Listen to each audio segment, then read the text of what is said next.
बाकी अहमद पुजोता सब तशरीफ़ लाएँ और अपनी फाइंडिंग दीजिए। जी अस्सलाम वालेकुम सारे नंबरदार बिरादर, खास करके जनाब ताजा बदली कैरिस साहब सामने पहले पिछले ही सन जिस मुकाम से साड़ी आवाज़ पहुँचाने का बंदोबस्त किया है नंबरदार का। बाकी तो अक्सर तुम ग्रुपों चो डिस्कस करते रहते हो। मैं जदन का नंबरदार चलने लगा या हूँ ताई असी ज़्यादातर अली शेर कनू साहब बैठे ने, बाकी जो नंबरदार साढ़े बिरा समुद्री तो बैठे हैं, राजा सरफराज साहब कैनी साहब बैठे ने। जितना भी असी गया ना रेवन्यू बोर्ड के गया, अगर वो गद्देरी साहब नाल असी कन्वेंशन च गया, मेजर अब्दुल रहमान नाल गया, एक गल की मैंने नहीं समझ आई।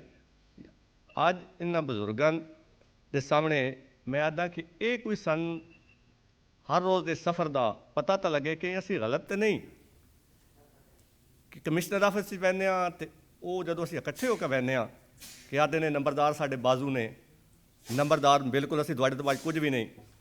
जिस वक्त मतलब काट रहे ने काम सारे को साढ़े महकमे सारे लेंदे ने, साढ़े हकूक के बारे सारे इतों क्यों तकन लग पाते हैं कि असी मुतालबा तो नहीं कोई गलत किया होया, हो सकता साडा हक ना बन दो वा तो एवें असी टुट्टी फिरदे हाँ कितों कितों दूर दूर तो आए हाँ।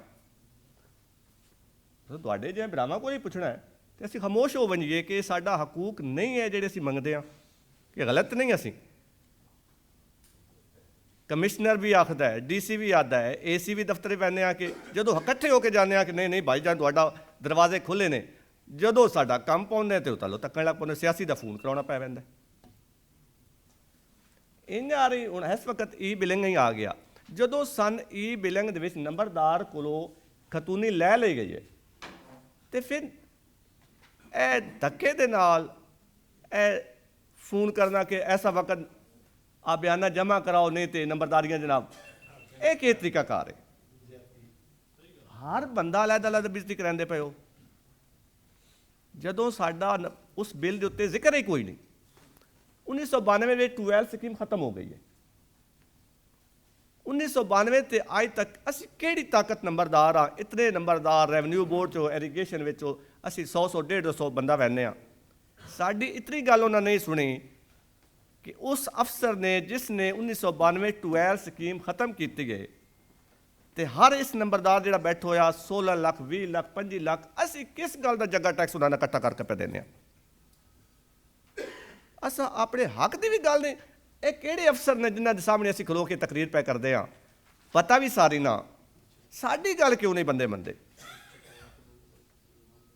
हुण मामला साड़ियां सामियां कोल है, सन गिरफ्तार कर लेना, तुसी के अगों नवें मंगते हो कि सन जिमियां दो, सन एजाजिया दो। पहले तो अपने तो जो जुलम होंदा पिया उहदी ते गल करिए, साढ़े ना हुण ते के करते पे हो। कितों मुल्तान तो बंदे आए, उकाड़ा तो भाई साढ़े आए ने। यकीन करो इस जिले के नंबरदार इस राजा अजमत कियानी कदन की कोशिश करता पाया है, इस जगह ते सन पहुँचाने वास्ते उसका बड़ा सफ़र है। असी तो यार उन्हें फोन किया, असी पहुँच गए, लेकिन उन्होंने पता कि एक नंबरदार वास्ते उन्हें किस किस बंदे नाल राबते किए ने साड़ी आवाज़ पहुँचाने वास्ते। लेकिन नंबरदार किवें ने ग्रुप विच हर बंदा इतराज़ करता है, लाओ तादाद साड़ी कितनी है, क्यों सन पागल समझते हो, कभी लाहौर कभी पिंडी कभी चकवाल, तादाद अपनी वेख लो। ये राजा अजमत कियानी दा कल्ले दा काम तो ना ही ना। इस वास्ते असी रेवन्यू बोर्ड के थके हुए इत्थे आए, कमिश्नर DC दफ्तर के थके हुए इत्थे ऐ साडे कोल हुण असी आखिरी दरवाज़ा खटखटाया मीडिया का। क्या साड़ी सिर्फ कल की खबर अखबार से ला के उस तो इलावा सब चुप कर बैसोगे? कोई फाइनल तो सानू कुछ दसो तो सही, जो गलत हाँ तो असीं चुप कर बैठे हाँ। इस वाह वाह वास्ते तो नहीं मैं गल करदा, मैं ये गल करदा कि जिहड़े हवाले नाल भी साडी कोई आवाज़ सन ये गल पता लग गई कि तुहाडा मुतालबा भी गलत है, तुहाडा ये मुतालबा नहीं बनता, ना एजाजिए का बनता, ना नंबरदारी ग्रांट का बनता, ना तुहाडा दफ्तर चो एक कुर्सी वास्ते एक जिहड़ा सियासी का टाउट है उसनूं बड़ी अहमियत है, तो क्यों ना ये छड़ दईए। ਐਵੇਂ ਡਰਾਮਾ ਹਰ ਰੋਜ਼ ਬਣੇ ਹੋਇਆ ਕਿ ਨਹੀਂ ਨਹੀਂ ਉਹਦੇ ਚੱਲਦੇ ਪਏ ਆ, ਉਹਦੇ ਜਾਂਦੇ ਪਏ ਆ। ਮੈਂ ਤੇ ਯਕੀਨ ਕਰੋ ਨਾ 2008-9 ਤੋਂ ਹਰ ਪੰਜਾਬ ਦੇ ਵਾਤੋਂ ਗੱਲ ਆਵੇ ਜੀ ਕੰਨੂ ਸਾਹਿਬ ਸਰਦਾਰ ਬਲਵੰਤ ਯਾਰ ਡੋਗਰ ਸਾਹਿਬ ਤੇ ਇਹ ਜਨਾਬ ਮੇਰੇ ਕੋਟ ਮੋਮਨ ਤੋਂ ਹੈ ਕਮਰ ਰਾਂਝਾ ਸਾਹਿਬ, ਅਸੀਂ ਇਹ ਪੋਜੀਸ਼ਨ ਹੋਈ ਪਈ ਹੈ ਹੁਣ। ਤੇ ਜਦੋਂ ਘਰੋਂ ਨਿਕਲਦੇ ਆਂਦੇ ਜਾਂਦੇ ਆ ਬਈ ਯਾਰ ਕੱਲ੍ਹ ਦੇ ਹੋਣੇ ਖਬਰ ਹੀ ਹੋਣੀ ਆ ਵੀ ਜਨਾਬ ਉਹ ਇਕੱਠੇ ਹੋਏ।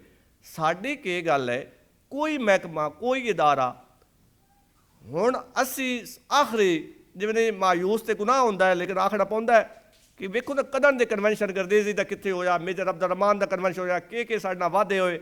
ਅੱਜ ਫਲਾਣੀ ਜਾਤ ਸਾਡੇ ਨਾਲ ਜਨਾਬ ਅਲਹਮਰਾ ਵੀ ਤੁਹਾਡਾ ਪਿਆ ਹੁੰਦਾ ਹੈ, ਲੇਕਿਨ ਜਵਾਬ ਸਿਫਰ ਹੈ। ਇਸ ਨਾਲੋਂ ਆਪਣੇ ਜਾਤਕਾਂ ਦਾ ਕੋਈ ਧੰਦਾ ਤੱਕ ਰਹਿੰਦੇ। ਹੁਣ ਮੈਂ ਗ੍ਰਾਂ 'ਚੋਂ ਜਦੋਂ ਆਉਣ ਲੱਗਾ ਤਾਂ ਉਸ 160 ਤਹਿਸੀਲ 'ਚ ਬੰਦਾ ਹੈ। ਅਸੀਂ 3-4 ਬੰਦੇ ਆਏ, ਸਾਰੇ ਆਖੇ ਯਾਰ ਤੂੰ ਕਦੋਂ ਕਾ 13 ਸਾਲ ਹੋ ਗਏ ਨੇ ਹੁਣ ਤਾਂ ਕੀ ਕੀਤਾ ਹੀ। ਲੇਕਿਨ ਮਾਯੂਸ ਹੋਵਾਂ ਤਾਂ ਛੱਡ ਦੇਵਾਂ, ਮੈਂ ਆਖਿਆ ਯਾਰ ਮੈਂ ਜਾਣਾ ਤਾਂ ਜ਼ਰੂਰ ਹੈ। ਇਸ ਵਾਸਤੇ ਮੇਰੀ ਇਹ ਹੈ ਰਿਕੁਐਸਟ ਕਰਾਵਾਂਗਾ ਕਿ ਜੇ ਅਗਰ ਗਲਤ ਹਾਂ ਤਾਂ ਛੱਡ ਦੇਈਏ। ਆਖਰੀ ਸਾਡੀ ਉਮੀਦ ਹੈ ਇਹ ਮੀਡੀਆ ਅਸੀਂ ਇਹਨਾਂ ਇਦਾਰਿਆਂ ਤੋਂ, ਇਹ ਖਾਸ ਕਰਕੇ ਜਿਹਨਾਂ ਹਕੂਮਤ ਤੋਂ, ਸਿਆਸੀਆਂ ਤੋਂ, ਰੈਵਨਿਊ ਬੋਰਡ ਤੋਂ, ਕਮਿਸ਼ਨਰ DC ਇਹਨਾਂ ਬੰਦਿਆਂ ਨੇ ਸਾਨੂੰ ਸਿਰਫ ਇਸਤੇਮਾਲ ਕੀਤਾ ਹੈ, ਸਾਨੂੰ ਬੜਾ ਇਹਨਾਂ ਬੇਇੱਜ਼ਤ ਕੀਤਾ।